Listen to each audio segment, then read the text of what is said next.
Halo guys, selamat datang di channel Jadul Series, channel yang menceritakan tentang drama dan film jadul. Sebelum kalian menonton videonya, pastikan dulu kalian sudah subscribe dan nyalakan loncengnya. Hai guys, di video kali ini Mimin akan membahas tentang drama Korea yang berjudul Tomorrow yang akan ditayangkan oleh MBC dan Netflix di bulan Maret akhir tahun 2022. Disutradarai oleh Kim Tae-yoon dan juga Sung Ji-wook. Drama ini diangkat dari cerita webtoon dengan judul yang sama, yang terbit pada tahun 2017. Secara garis besar, drama Korea satu ini mengusung cerita fantasi tentang malaikat maut yang menyelamatkan nyawa orang-orang yang akan berpikir untuk bunuh diri. Nah, langsung saja ke jalan ceritanya. Drama ini menceritakan tentang seorang pemuda yang bernama Choi Jun-wook yang diperankan oleh Rawon. Choi Jun-wook adalah pemuda yang sedang putus asa karena selalu ditolak saat melamar pekerjaan. Di suatu malam, Jun-wook yang sedang galau berjalan-jalan di dekat jembatan. Di situ ia melihat bapak-bapak kusut yang mencoba untuk bunuh diri dengan cara melompat dari jembatan. Ketika akan menolong, tiba-tiba ia melihat sosok sedang berlari menghampiri mereka. Ia dan bapak-bapak itu pun ditendang oleh mbak-mbak keren berambut pink dan mas-mas funky menggunakan kupluk. Mereka berdua adalah malaikat maut yang mempunyai job desk menyelamatkan orang-orang yang akan bunuh diri. Mbak-mbak rambut pink bernama Go Ryun, sedangkan mas-mas berkupluk bernama Im Ryong-go. Jun-wook pun menanyakan motif mereka. Namun saat sedang berdebat, tiba-tiba saja bapak tersebut tetap aja mau melompat guys. Jun-wook yang mencoba menyelamatkannya pun malah ikut jatuh ke dalam air. Kejadian tersebut membuat Jun-wook tak sadarkan diri dan harus koma selama 3 tahun. Ketika sedang koma, roh dari Jun-wook keluar dan berbincang dengan Go Ryun. Di sana Go Ryun menjelaskan bahwa seharusnya Jun-wook tidak menolong bapak-bapak di jembatan tadi. Singkat cerita, Go Ryun mengajak Jun-wook ke suatu tempat yang bernama Jumadong karena Kaisaran Gyeok ingin bertemu dengan Jun-wook. Singkat cerita, mereka dua pun pergi ke Jumadong dengan melewati sebuah toko dengan kamar kecil, dengan banyak pintu dan juga sebuah jembatan ala-ala film The Lord of the Ring ya guys.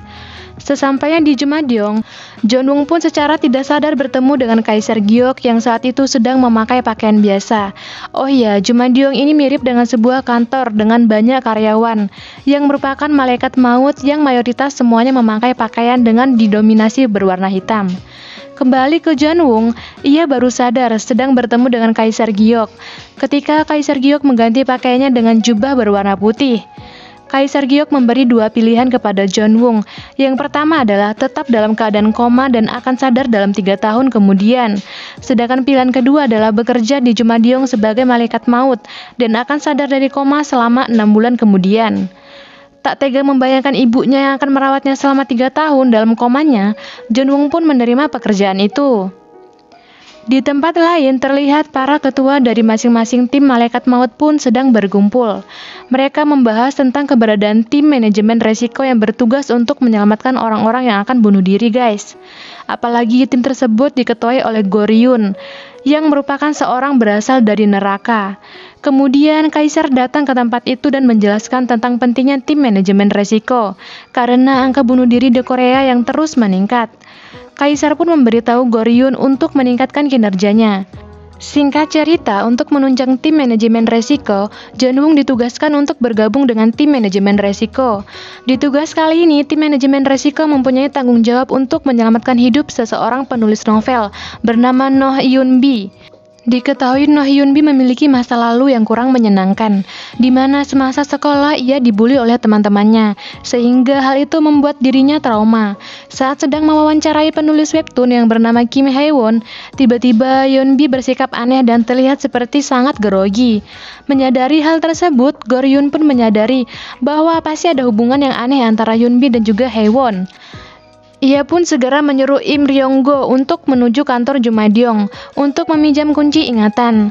Setelah itu Go Ryun dan juga Jun-wook pun memasuki ingatan Hyun-bi. Mereka berdua pun mengetahui bahwa Hyun-bi pernah dibully di sekolahnya. Setelah itu mereka pun seperti terjebak di dalam ingatan Hyun-bi. Dan scene pun berakhir guys. Thank you untuk yang sudah nonton ya. Jangan lupa untuk like, comment, dan juga subscribe. Bye-bye.